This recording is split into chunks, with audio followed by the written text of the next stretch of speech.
Alright, so this is the moment they've been sweating over for months. Right out the gate, before we even crack open the actual bombshell of tonight, I need every single person watching this to lock in, because the second we land on Kendrick Lamar, the whole conversation shifts, the whole industry starts twitching, the whole propaganda floor starts creaking under weight it was never engineered to carry, and the whole paid parrot ecosystem starts running frantic damage control on a scale we have not seen since the summer of 2024. And yeah, that floor is about to give. Circling back to Kendrick Lamar for 1 second, because yesterday marked another lap around the sun for the greatest rapper alive, and yes, I said what I said, and no, I am not softening it, and no, the paid parrots screeching in your comments right now do not get to rewrite that reality. So drop a like as a birthday salute for Kendrick Lamar. Hit the subscribe button if you have not already. And if you really want to twist the knife into the Drake camp tonight, hype this video up, because every single hype tick is another migraine for the checkbook oracles trying to gaslight this culture into forgetting who actually runs it. Kendrick Lamar runs it. Kendrick Lamar has been running it. Kendrick Lamar is going to keep running it. And Kendrick Lamar is about to remind every single one of these hired mouths exactly why they have been terrified of him for 2.5 straight years running, and counting. Now, tonight's story, and this is where it gets absolutely, unbelievably, ridiculously wild. Kendrick Lamar has a new album that is not just rumored anymore. It is not speculation. It is not wishful thinking. It is confirmed by every credible whisper in the industry. Sources are lining up. Insiders are lining up. Even the enemy camp is lining up, though the enemy camp is doing what the enemy camp always does, twisting the truth into a shape they can sell to the gullible. And the ringleader of that twisting, once again, is the very man who calls himself hip-hop's leading voice, when in reality he is nothing more than a rent-a-mouth working the graveyard shift for Toronto's most fragile ego. Kendrick Lamar is dropping. That much is locked. But the story around the drop has been hijacked by a man whose entire career at this point exists solely to keep Drake's blood pressure stable. Let me play you the clip, because you need to hear this in his own voice, because I refuse to be accused of paraphrasing, and I refuse to give the pundit for hire even 1 inch of wiggle room to claim I misrepresented him. Roll the tape. Clip: Akademiks claims Kendrick Lamar is reworking a diss album aimed at Drake. Alright. Alright. Pump the brakes right there. Because you just heard the exact pivot the entire Toronto media apparatus has been waiting to deploy for weeks. You just heard the seed being planted in soil that has been fertilized for months. The seed is this: whatever Kendrick Lamar drops next, whether it is a full-length studio project, a spiritual sequel, a surprise mixtape, a left-field art piece, or anything else, they are going to try to frame it as a reactive diss album, aimed at Drake, born out of desperation, born out of panic, born out of some invented rivalry that Kendrick Lamar allegedly cannot escape. Are you kidding me? Are you actually being serious right now? Kendrick Lamar is the one who ended that beef. Kendrick Lamar is the one who released the most successful diss record in modern rap history and lapped the field before Drake even finished tying his laces. Kendrick Lamar is the one sitting on GNX, an album that 2 years later is still eating chart real estate while Drake's 43-track landfill has quietly collapsed off the very charts his team was screaming victory laps about last month. Yet somehow, according to this pundit for hire, according to this hired parrot, according to this graveyard shift mouthpiece, Kendrick Lamar is the one panicking. Kendrick Lamar is the one scrambling. Kendrick Lamar is the one reworking. Bulldoze that narrative. Bulldoze it before it gets 10 feet off the ground. Bulldoze it before it takes root in a single impressionable mind. Because here is what is actually happening on the ground level, and here is where the propaganda machine gets exposed for the millionth consecutive time. There is a coordinated effort, and I do not use the word coordinated lightly, I do not throw that word around casually, I do not slap it on situations that do not warrant it, a coordinated effort to reshape Kendrick Lamar's public identity into the exact opposite of who Kendrick Lamar has always been. Kendrick Lamar has been one of the most original, one of the most fearless, one of the most surgical, one of the most technically gifted, one of the most narratively bold MCs of his entire generation. Kendrick Lamar does not chase. Kendrick Lamar does not react. Kendrick Lamar does not scramble. Kendrick Lamar drops the record, exits the building, and lets the culture do the rest of the work on his behalf. And yet the checkbook oracles want you to believe that Kendrick Lamar is now some flailing, panicking, spiraling artist trapped in a 2-year-old feud he already won by every metric that exists on planet Earth. That is the play. That is the entire play. That is the whole thing. And once you see the play, you cannot unsee the play. Once you see the machine, you cannot unsee the machine. Once you see the wires attached to every single one of these puppets, you will never listen to their so-called reporting the same way again. Now let's roll this back a little bit, because the pundit for hire is not operating alone in this ecosystem. Nobody in this network operates alone. Nobody in this network freelances. Nobody in this network improvises. There is a family tree of paid mouths, and every single branch of that tree hangs over the same poisoned swamp. You have got Poetic Flocka. You have got Grand Wizard. You have got the entire back office of Akademiks TV. You have got a small army of digital shock jocks whose entire day job is to catch every crumb Drake drops on the floor and turn it into a 15-hour live stream headline. And now, thanks to Glasses Malone finally pulling the curtain back with the confidence of a man who has been waiting years to say what he just said, we can confirm what a lot of us have been shouting into the void for a very long time. Drake is not just watching this network. Drake is calling this network. Drake is texting this network. Drake is grooming this network like a farmer tends a very expensive crop. Drake is on the phone with these people every single day, coordinating angles, feeding narratives, blessing certain talking points, and killing others before they ever see daylight. Roll the next tape. Clip: Glasses Malone confronts Poetic Flocka about being a Drake propaganda pusher.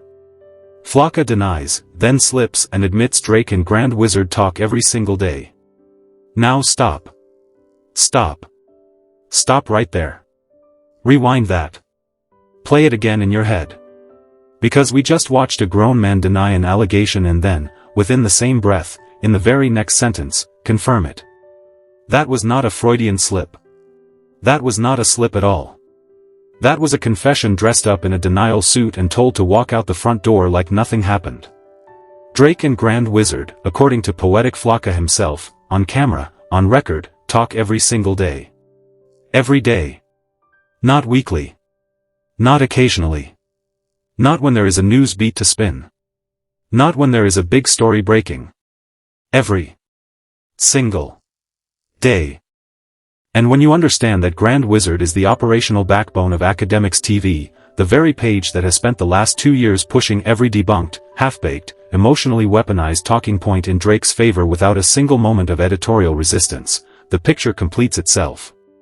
Drake is on a daily direct line with the man running the biggest propaganda outlet in modern hip-hop media. And you want to sit there and tell me that is a coincidence? Ran clean through that excuse. Ran clean through the fence, cleared the ditch on the other side, and kept going. Body-bagged, honestly.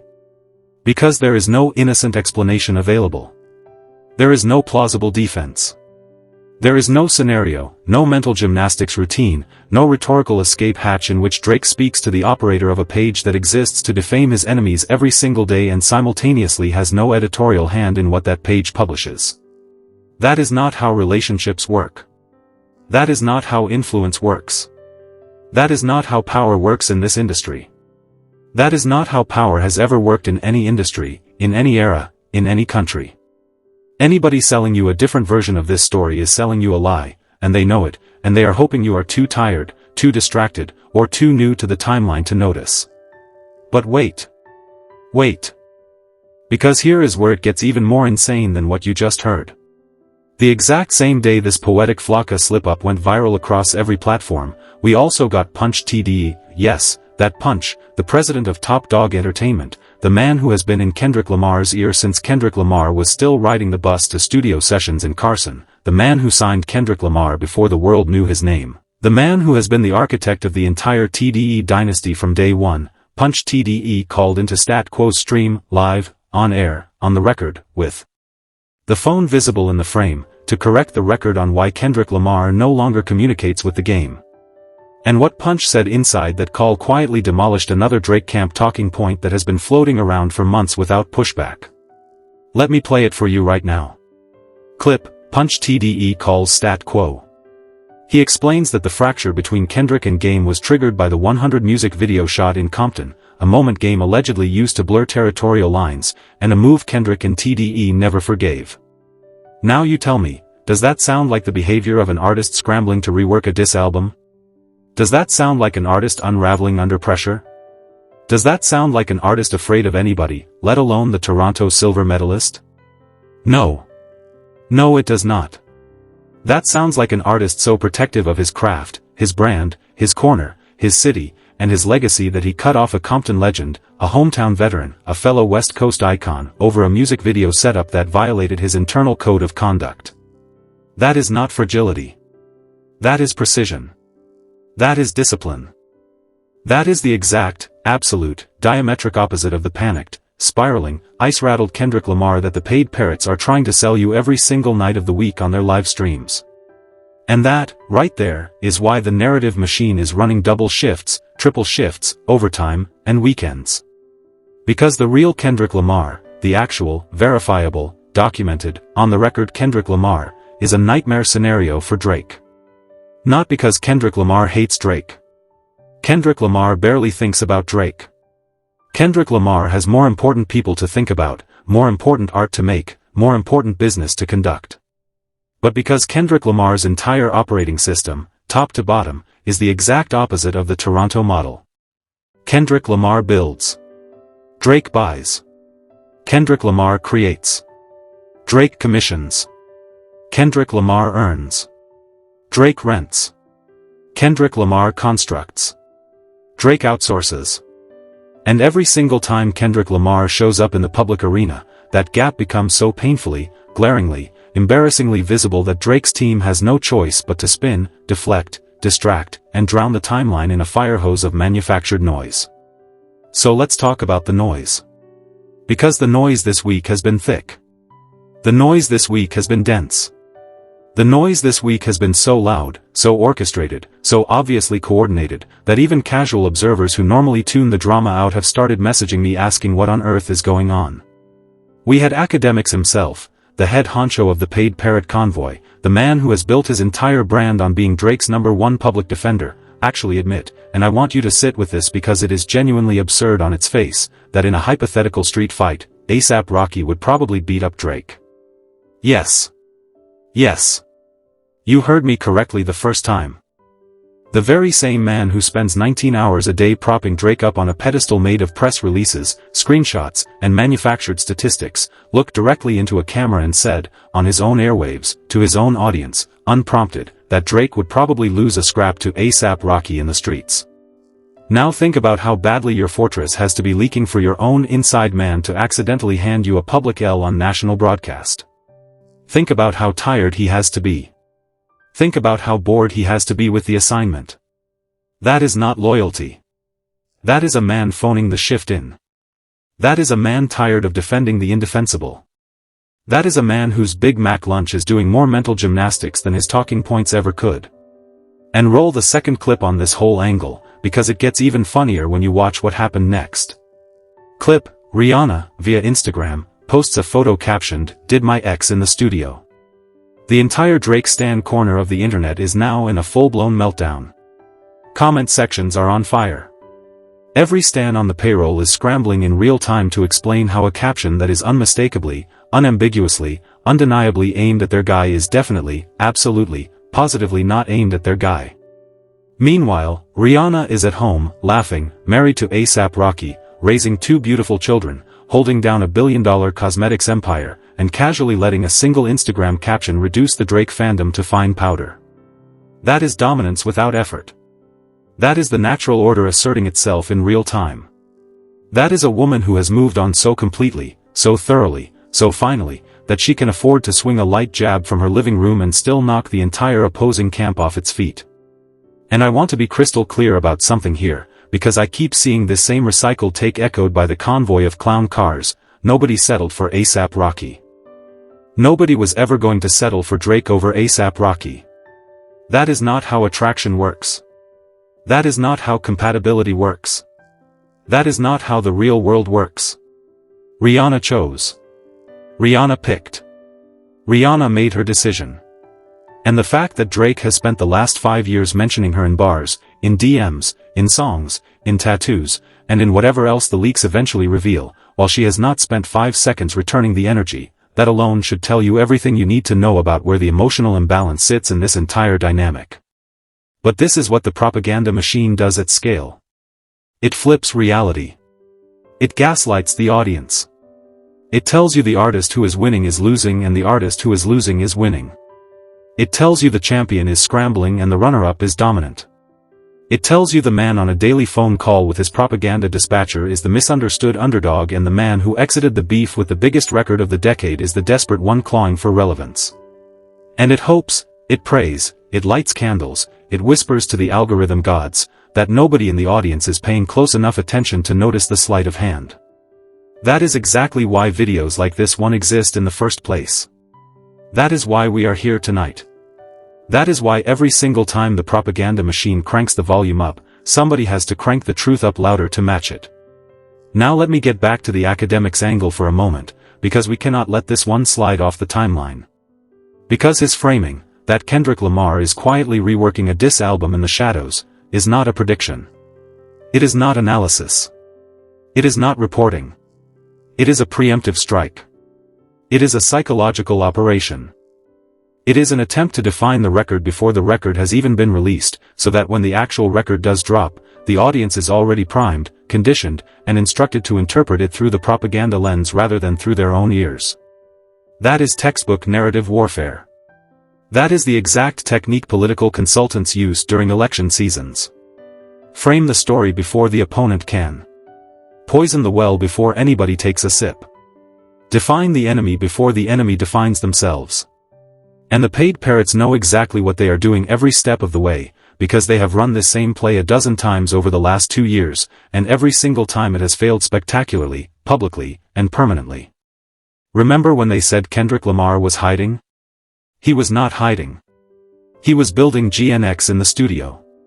Remember when they said Kendrick Lamar was too scared to release Not Like Us as a proper single?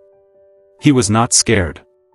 It became the biggest rap record of the decade and won every major award available to a hip-hop track. Remember when they said Kendrick Lamar's Super Bowl halftime show would flop, would bomb, would be too abstract for the mainstream audience? It did not flop. It became the most watched halftime show in the history of the broadcast, breaking every previous ratings record and setting the new gold standard for the entire format going forward. Remember when they said Kendrick Lamar's tour would underperform, would struggle to move tickets, would fail to justify the stadium bookings? It did not underperform. It sold out stadiums on multiple continents, at prices. Every single time this network has predicted Kendrick Lamar's downfall, they have been humiliated, publicly, on the record, with the receipt still visible in everybody's search history. Without asterisk. And now they are back at the podium, feet still smoking from the last L, ready to serve you another confident forecast. And you are supposed to believe them. You are supposed to trust the very man who admitted on tape, in his own voice, that he would push false narratives for Drake, even ones he knew to be false, because, and I am paraphrasing him roughly here, that is the nature of the relationship he has with Drake's inner circle. That is the confession, folks. That is the smoking gun. That is the tape that should have ended somebody's career on the spot.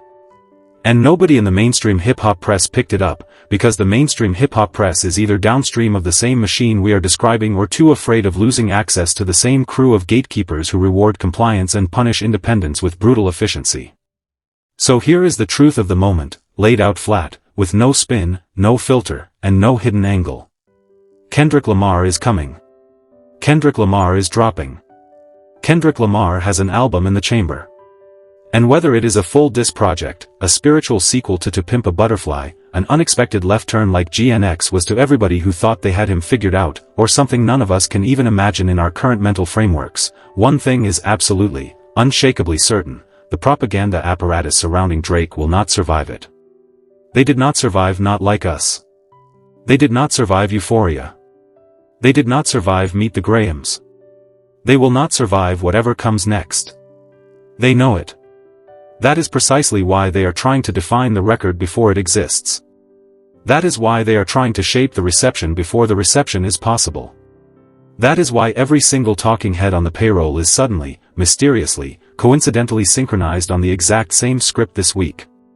And here is the wildest part of all of this, and I want you to really sit with this next section, because I do not think a lot of people have fully processed the meta layer of what is happening right now in front of all of us.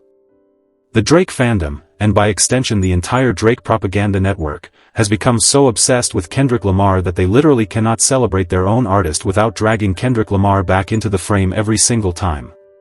Drake dropped a 43-track project. 43. 403. Iceman. His so-called comeback event of the year, the album that was supposed to reset the entire industry conversation in his favor. And within 1 week of release, the entire Drake camp, fans, pundits, allies, hangers-on, industry seat fillers, algorithmic bots, pivoted the entire conversation back to Kendrick Lamar. Not to the songs. Not to the choruses. Not to the production choices.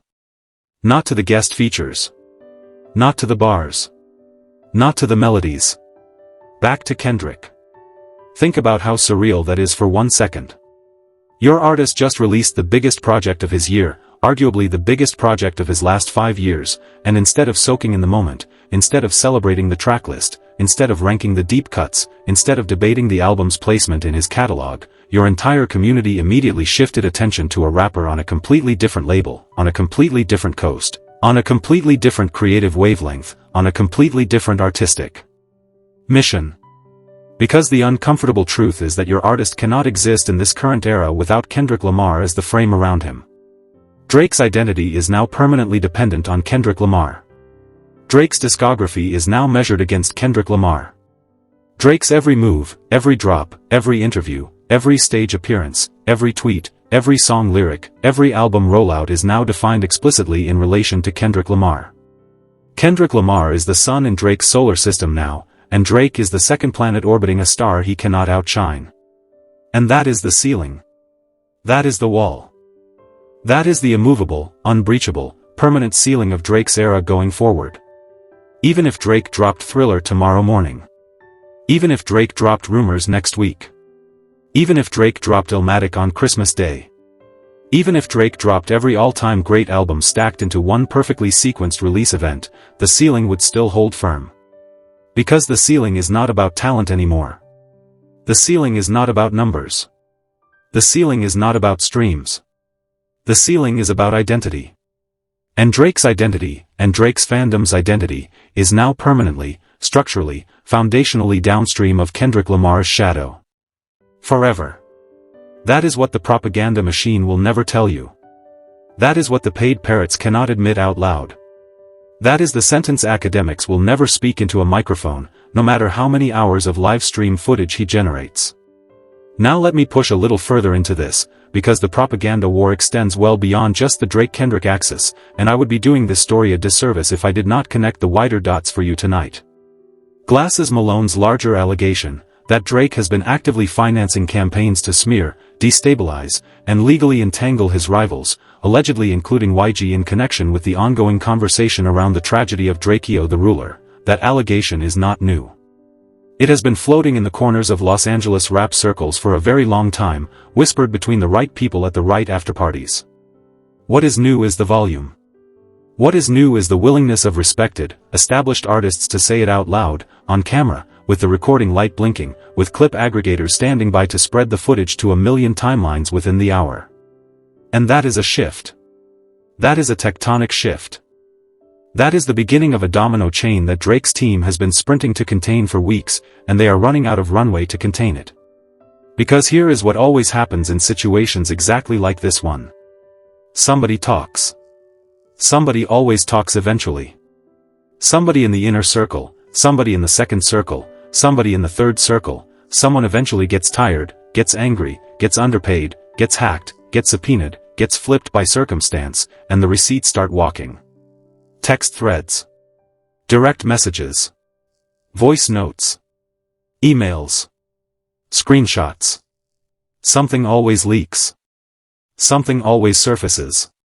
And when it does, when the actual paper trail of coordination between Drake, the pundit for hire, the grand wizard, the poetic Flocka, and the rest of that entire ecosystem finally hits the timeline in an unfiltered dump, the entire propaganda structure implodes overnight, and it will not be rebuildable.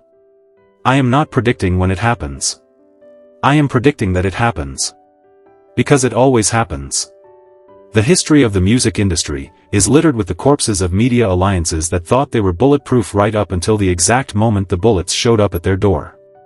So take all of this: the Akademiks preemptive strike, the poetic Flocka slip-up, the Grand Wizard daily communication confirmation, the Rihanna Instagram caption, the ASAP Rocky street fight admission, the Punch TDE game clarification, the Glasses Malone financing allegation. Take all of it, stack it up on the same table, and look at the shape of the pile.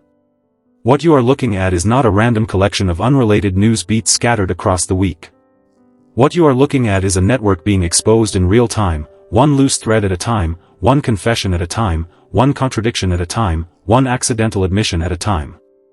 And what you are looking at, standing off to the side of that pile, is a champion, Kendrick Lamar, standing perfectly still, saying absolutely nothing publicly, doing absolutely nothing publicly, and yet somehow occupying more square footage of the cultural conversation this week than the entire opposing team combined. That is dominance. That is presence. That is the thing that the paid parrots cannot manufacture, no matter how many episodes they record, no matter how many live streams they schedule, no matter how many checks they cash. Because presence is not something you buy at market price. Presence is something you earn over a decade of consistency. And Kendrick Lamar earned his one album at a time, one verse at a time, one Super Bowl at a time.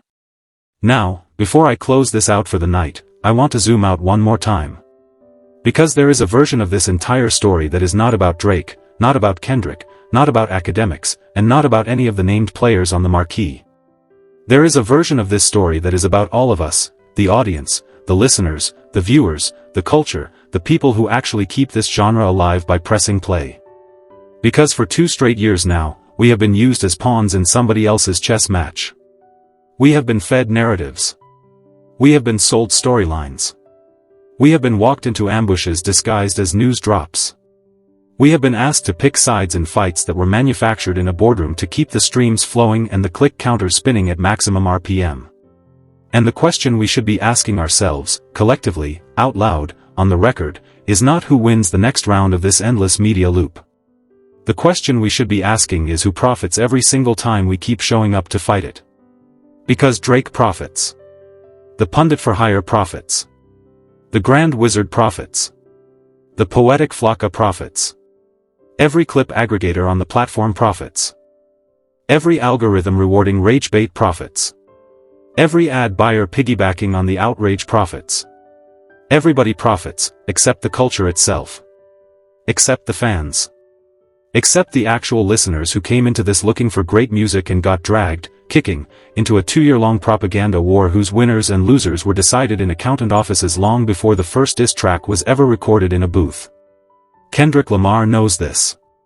That is precisely why he stays quiet. That is why he drops and disappears. That is why he refuses to feed the beast even when the beast is starving. Because the beast is the machine, and the machine is the mortal enemy of the art.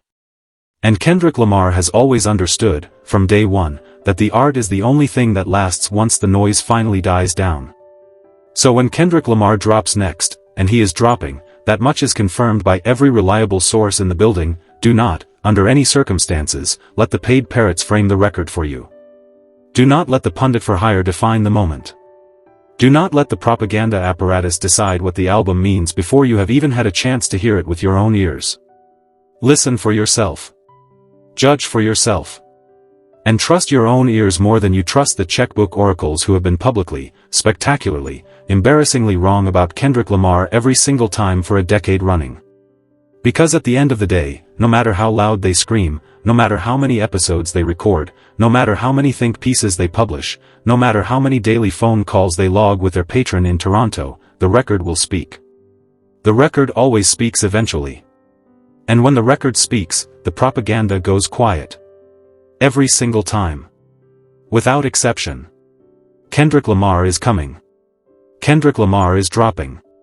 Kendrick Lamar is about to remind every single person in this industry, once again, who actually runs this thing top to bottom. And the paid parrot convoy, the Big Mac diplomat, the Grand Wizard, the poetic Flocka, the entire rented chorus of Toronto-adjacent shock jocks, is about to get one more collective L stapled to their permanent public record. Now, one more angle before I let you go, because I know some of you are going to ask about it in the comments and I do not want to leave it dangling. That whole federal court lawsuit dismissal against Iceman, Aiden Ross, Kick, and the rest of the co-defendants, the one that had certain corners of the internet doing premature victory laps this week, is not the vindication those people think it is. Anybody who has ever read a terms of service agreement in their entire life knows exactly what happened there. These platforms have arbitration clauses baked into the fine print that specifically prevent federal court jurisdiction in the vast majority of cases. That is why the case was dismissed at the procedural level. That is why it never made it to discovery. That is why no evidence was ever ordered to be produced.